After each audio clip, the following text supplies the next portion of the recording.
Hello friends, कैसे कहूँ आप लोग से ये बात समझ में नहीं आ रहा, लेकिन मैं कहूँगा प्लीज़ मेरे इस वीडियो को अंत तक दिखेगा। काफ़ी लंबे समय बाद मैं अपने YouTube channel frankly speaking for Sushant के साथ आ रहा हूँ। जहाँ पूरा लॉकडाउन चला था, पूरा देश बंद था, उसी दौरान एक बहुत ही बड़ा हीटेड टॉपिक आया जिसने पूरे देश को जला के रख दिया है, खास करके पूरे यूथ्स को। That burning issue is related to the murder of Sushant Singh Rajput. अब तो हम इसे कह ही सकते हैं मर्डर, क्योंकि ये वैलिडेट भी हो चुका है by investigating agencies and by doing their experiments and by everything regarding evidences, regarding WhatsApp chat retrieving of Riya Chakraborty and everything. दोस्तों, ये एक बहुत ही बर्निंग इशू है, खासकर हम लोग के फैसिनेटिंग जो यूथ्स हैं, जो अपने इस कंट्री के, जो इस वर्ल्ड ऑफ फैसिनेशन जिसे कहते हैं हर चीज़ चमकती सोना नहीं होती, एक बहुत बड़ी कहावत है, all things that glitter is not gold, it is something like that. और हमें इस बात को बहुत ही बारीकी समझना चाहिए कि 30-40 साल का ये जो एक कचड़ा है जो हम लोग के आपके सामने आज उभर के आया है SSR के डेथ के केस में, so it has raises many question to whom we are liking, to whom we are cheering, to whom we are celebrating, to whom we are admiring and idolizing। ये जो बड़े बड़े celebrities हैं, बॉलीवुड के celebrities हैं, B town के जो celebrities हैं, they are totally fake. And I can say that they are none other than like big jerk in our life, who directly or indirectly influence our life. And by seeing them,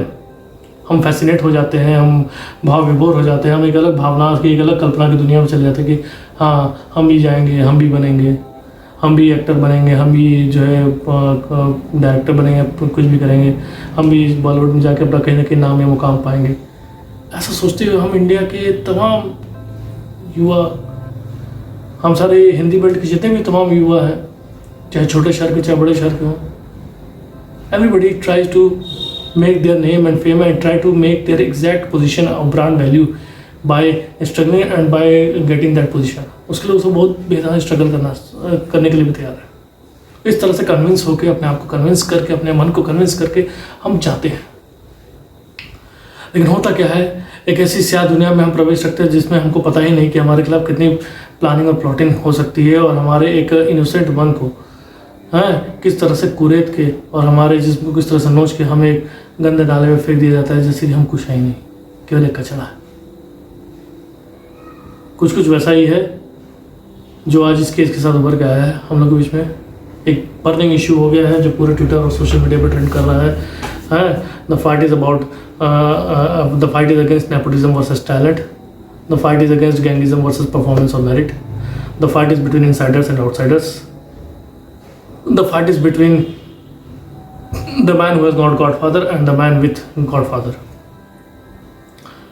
तो ये जो इतने सारे पहलू अब उभर के आ रहे हैं हमारे सामने, जिसमें हम सब अपना गुस्सा through tweets, through social media, through Facebook दिखा रहे हैं, ये उसी की एक वानगी है। और इस साथ ही मैं कहना चाहूँगा कि एक कवायद है इस पूरे इकोसिस्टम को बदलने की। या तो ये इकोसिस्टम पूरा बदल जाए, या तो फिर ये डिसेंट्रलाइज हो जाए। वैसा वो इसलिए मैं कहना चाहूँगा क्योंकि Bollywood means Hindi cinema. Hindi cinema belongs to Hindi states like UP, MP, Bihar, Uttarakhand, Jharkhand. हम जो कोर हिंदी लैंग्वेज के मूवीज़ को देखने वाले ऑडियंस हैं, जो पैन ऑडियंस है, जो पैन व्यूवर्स है, वो हम इन्हीं स्टेट्स के बेल्ट में हैं। तो यूपी, बिहार, MP के हाईवे में, या यूपी, बिहार, दिल्ली, MP के हाईवे, या किसी एक हाईवे को, जो हाईवे इन चारों स्टेट्स को कनेक्ट करता हो, किसी भी सिटी से निकलता हुआ, उससे एक विशाल लैंडस्केप, बैरन लैंडस्केप पे हम चाहें तो किसी रियल एस्टेट के थ्रू और गवर्नमेंट के सुपरविजन मिल जाए तो उसमें एक फिल्म सिटी क्रिएट हो सकती है, जिसमें कि नए नए लोग को चांस मिले, एक नया इकोसिस्टम खड़ा है। और मैं तो चाहूँगा, मैं अपने भारत सरकार से, खासकर मोदी जी, अमित शाह से भी मैं चाहूँगा कि जितने भी ये जो रिनाउंड प्रोडक्शन हाउसेज हैं, इनकी मान्यता रद्द कर देनी चाहिए, बिकॉज दे हैव डायरेक्टली और indirectly promoted the wrong culture from the last 50 years in this Bollywood. दोस्तों, अगर आप अपने प्रतिभा के दम पे, अपने मेहनत के दम पे अगर मुकाम पाना चाहते हैं, एक मुकाम पाना चाहते हैं, उसको हासिल करना चाहते हैं, एक नाम कमाना चाहते हैं, शोहरत पाना चाहते हैं, तो माफ़ कीजिएगा, बॉलीवुड वो आपका मंच नहीं है। अगर आप किसी बड़े डायरेक्टर, प्रोड्यूसर के लड़के हैं, किसी बड़े स्टार के लड़के हैं या लड़की हैं, तो भले आपको एक्टिंग का ये नहीं आता हो, लेकिन आपको मूवीज़ पर मूवीज़ मिलती रहेंगी फ्लॉप होने के बावजूद भी, और आप उसको साइन करते रहेंगे, आपको काम मिलता रहेगा। तीसरा, आपको अगर बॉलीवुड में अगर राइज करना भी है तो आपको कुछ गैंग्स हैं, 3 खान्स हैं, नेम लीजिए, आप जानते ही होंगे, इनकी आपको चौखट चुननी होगी या फिर और किसी घराने का चौखट चुनना होगा। जैसा कि हमने देखा कि through social media also and through by the greatest effort done by the Republic SIT team and its head, specially मैं अर्नब गोस्वामी जी को कहना चाहूँगा, he has done the very much commendable job, very appreciating job. वो real hero है, उन्होंने एक एक चीज़ खोल के रख दी, और वही एकलौते हैं जिन्होंने अपने चैनल पे फ्रॉम द स्टार्टिंग, जब ऑनसेट ऑफ जब सुशांत सिंह राजपूत की इन्वेस्टिगेशन स्टार्ट भी नहीं थी, लेकिन मैटर बर्निंग इशू होकर जब डिबेट चैनल पर आया था, तो उन्होंने हैशटैग बॉलीवुड डार्क सीक्रेट्स में सारे बॉलीवुड स्टार्स का, अनिल मुसर्रत नाम का जो पाक ओरिजिन का जो ब्रिटिश बिजनेसमैन है, जो फोर्ब्स की सूची में वहाँ के 50वें नंबर का अरबपति है, वो पूरा बॉलीवुड को ओन करता है, वो उनके खर्चे उठाता है, उनको अपने यहाँ लाता है तो उनको घुमाता है, पूरा ब्रिटेन में कहीं भी घुमाना है, कहीं भी टूरिज्म करना है तो उसका पूरा खर्चा वो ओन करता है। और दूसरी सबसे बात, वो एजेंडा ये भी डिसाइड करता है कि बॉलीवुड में फिल्मों में क्या कंटेंट दिखाना है। आप जानते हैं आजकल बॉलीवुड में कंटेंट दिखाने का मतलब है कि to glorify Islam and to show Hindu religion, culture and custom and practices to very mean level. और एक तो और सबसे बड़ी बात है कि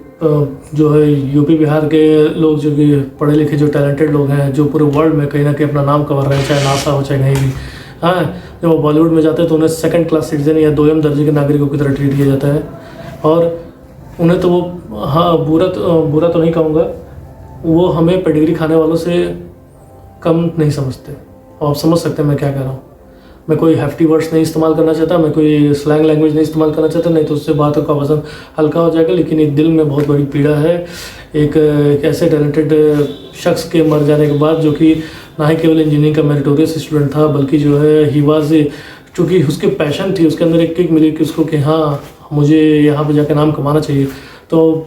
एक ही उसने अपनी लाइफ मिस्टेक की शायद, कि उसने पूरे 4 साल पढ़ाई नहीं की, लेकिन उसने अपने पैशन की सुना, वो बॉम्बे गया, स्ट्रगल किया, and he has reach to that position, जिसकी हम सब लोग एडमायर करते हैं। पूरा उम्र हम लोग को लग जाता है कि हम अपने एक सही मकसद नहीं ज़िंदगी का देख पाते हैं, एक सही तरह से हम अपनी लाइफ को आगे नहीं ले जा पाते हैं, हम एक अपने लाइफ को सिस्टमेटिक पैटर्न नहीं ले जा पाते हैं। लेकिन कोई बंदा जो अपनी ड्रीम्स को अपने हाथ में लिखे और उसके लिए पाने के लिए बिल्कुल फोकस रहे, वो अपनी लाइफ को पूरे इंजीनियर करे, पूरा प्रोग्राम करे कि नहीं मुझे 5 साल बाद यहाँ पहुँचना है, 5 साल बाद यहाँ पहुँचना है, और एग्जैक्टली वैसा करता भी चला जाए बाय द गॉड ग्रेस। तो ये तो मैं कहना चाहूँगा कि उस कम समय में उसने वो एक हाइट्स सेट की, वो उसने एक बेंचमार्क अचीव किया है, जो कि सालों साल, मैं तो कह रहा हूँ from the now to decades and decades for ever, वो हमारे थ्रू और उसकी हमारे थ्रू हमारे जनरेशन टू जनरेशन को पास ऑन होता रहेगा कि yes you have to prepare yourself for the tough odds, you have to go against all odds, and you have to prepare, you have to talented, you have to be on your own. और यहाँ तक कि जब 2019 में बॉलीवुड हंगामा जो channel था, उसके एक इंटरव्यू में उसने कहा था कि अगर मेरे को बॉलीवुड में कहीं कोई काम नहीं मिलता है तो मैं कोई अपना 15-20 लाख का DSLR कैमरा खरीद के अपना कोई वीडियो बनाऊंगा, उसे यूट्यूब पे शूट करूँगा, मैं वैसे काम कर लूँगा। और वैसे भी मैं पढ़ा लिखा हूँ, मैं जो है लो क्वालिफाइड बंदा नहीं हूँ कि एक्टिंग में अगर मेरे को कुछ नहीं मिला तो मैं लाइफ में कुछ कर नहीं सकता, मेरे पास बहुत से ऑप्शन करने को। तो कैसा आशावादी बंदा जिसने अपने आप को फ्लेक्सिबल रखा, हर सिचुएशन के अकॉर्डिंग अपने को मोल्ड कर सकता था, है। अगर उसके अगेंस्ट सारी लॉबिंग प्लॉटिंग हो जाती है, मान लीजिए उसको कोई फिल्म नहीं मिलता, तब भी उसके पास ऑप्शंस की कमी नहीं थी। तो ऐसा बंदा सुसाइड बिल्कुल तो कर नहीं सकता, और मर्डर है तो पूरा इंडिया जान ही गया है। और ये था कि आज की जैसे न्यूज़ आपने देखा होगा टीवी में, काफ़ी ऑन एयर हाईलाइट हुआ कि यस आज कल शॉमी का अरेस्ट हुआ, आज तो रिया को डेफिनेटली अरेस्ट होना चाहिए। लेकिन अभी भी रिया से इंट्रोगेशन ही चला, इंट्रोगेशन में रिया ने कुछ खास कहा नहीं।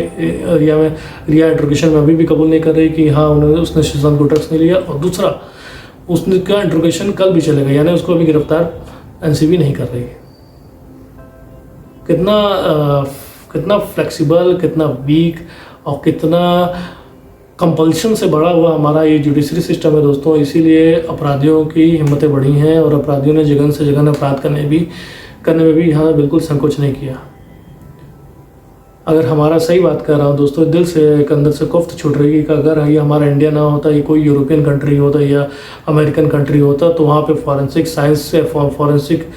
के हेल्प से, साइंटिफिक टेम्परमेंट से विद इन 10 डेज सब दूध का दूध पानी का पानी हो गया होता। लेकिन यहाँ पे जब पूरा सिस्टम और पूरा प्रशासन एक यूनिफाइड वे में एक किसी बड़े कार्टल को, एक पूरे किसी बड़े गैंग को कवर अप करने की कोशिश करता है,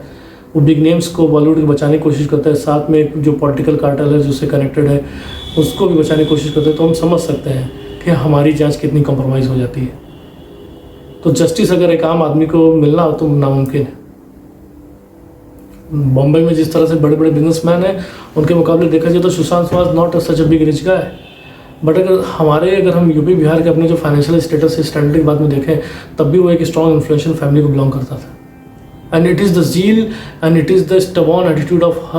हिज सिस्टर्स जो लड़ रही हैं जिस जज्बे जुनून के साथ, वो जज्बा और जुनून है। और फिर प्लस हम सारे एक्सटेंडेड फैमिली का जो ट्विटर सोशल मीडिया पर सपोर्ट है, उन्होंने उनको ताकत दी लड़ने के लिए, जो आज अंजाम यहाँ तक पहुँचा नहीं तो 10 दिन के अंदर ही सुसाइड का ठप्पा लग के बंद हो गया होता। दोस्तों, मैं इसे बदलाव की बहुत बड़ी बयार के तौर पे देख रहा हूँ, एक बदलाव की बहुत बड़ी लहर के तौर पे देख रहा हूँ। और ये एक ही चीज़ बातें निकल के आती है, जो पूरा क्रक्स निकल के आता है, जो पूरा निचोड़ निकल के आता है इस बात का, वो यही निकल के आता है कि our real soldiers are our army men, those who are doing day and night duty to protect our outskirts of our country, जो हमारे देश की सरहदों की हिफाजत करने में दिन रात लगे हुए हैं। वो इंटेलिजेंस वाले जो अपनी जान की परवाह किए बिना अपने देश को सिक्योरिटी बचा रहे हैं सारे फॉरेन थ्रेट से, और जो इंटरनल थ्रेट्स हैं उनसे। वो हमारे रियल हीरो हैं जिनके चेहरा, जिनका नाम हम नहीं जान रहे हैं, बस हम उन्हें एक शब्द के नाम बजा रहे हैं, इंटेलिजेंस और आर्मी। वो हमारे रियल हीरो। ये फेक सेलिब्रिटीज हमारे हीरो हो ही नहीं सकते, जिनमें गट्स नहीं है बोलने का। अरे गट्स तो छोड़िए, अगर आप टैग भी डाल देते ना CBI फॉर सुशांत, तब भी बहुत हो जाता, लेकिन वो टैग भी आप नहीं डाल पा रहे थे। अरे ये भी छोड़ दीजिए साहब, सेकुलरिज्म और पॉलिटिकली करेक्ट का जो ऐसा कीड़ा जो कांग्रेस ने इंजेक्ट किया ना, उसका रीज़न देखिए कि राम मंदिर के भूमि पूजन का समय आता है उसमें कोई भी जो है जय श्री राम बोलने की भी हिमाकत नहीं करता। हाँ, गणेश चतुर्थी में सब लोग अपना फेक प्रोपेगेंडा वाला वीडियो डालें, चाहे ऋतिक रोशन हो, चाहे अमिताभ बच्चन हो, चाहे कोई भी हो। तो ये जो डबल स्टैंडर्ड्स वाले, डबल फेस वाले, जैकल एंड हाइड फेस वाले जो ये लोग हमारे बीच में हैं, जिन्हें हम अब तक एडमायर करते थे, जिन्होंने हमारे स्टूपिडिटी, हमारी मूर्खता के कारण जो काफ़ी आज की डेट में 2-2.5 से 3 हज़ार करोड़ के प्रॉपर्टी वाले हो गए हैं। और एक तो बंदा जो है मोर देन 6,000 उसकी वेल्थ हो गई है, और he is renowned second richest actor in the world. I am talking about king Khan. Even though only the Republic channel was the channel जिसने एक्सपोज किया था कि जो जितने सारे शाहरुख के पैसे हैं उनको ट्रांसफ़र कर रहा है, पूरे इन्वेस्ट को उसको डाइवर्स करने वाला काम दिख रहा है। अमेरिकन कश्मीरी ओरिजिन का एक बिजनेसमैन है, या यूँ कहिए कि पाक ISI का वो स्लीपर सेल, उसका नाम है टोनी अशाय उर्फ अजीज़ अशाय, जो SRK के सारे इन्वेस्टमेंट्स को डाइवर्सिफाई कर रहा है in the form of real estates, primarily in London, Dubai and Mumbai. Plus जो और सब जो स्टार किड्स है वो गिरते पड़ते भी उनका जो ईयरली 50 करोड़ उनको आ रहा है, अगर वो फिल्म नहीं करेंगे तब भी उनके ऐसे जगह इन्वेस्टमेंट है, चाहे ऋतिक हो चाहे वरुण धवन क्यों ना हो। किस गफलत में आप और हम पड़े हुए हैं कि नहीं हम डिसाइड करेंगे हम इसकी पिक्चर देखेंगे, इसकी नहीं देखेंगे। अरे दोस्तों, इसकी it is a time to totally boycott. पैसे तो अगर देखा जाए तो अपार धन संपत्ति विजय माल्या की भी है, के पास भी है, लेकिन जो उसने जो इमेज खोया ना, जो उसने ब्रांड वाली इमेज खोया ना, वो बहुत बड़ी बात होती है। हम इनके पैसे को ख़त्म नहीं कर सकते, लेकिन हम इनकी इमेज को नलीफाई कर सकते हैं, उनकी इमेज को ज़ीरो कर सकते हैं, और वो हमें करना चाहिए।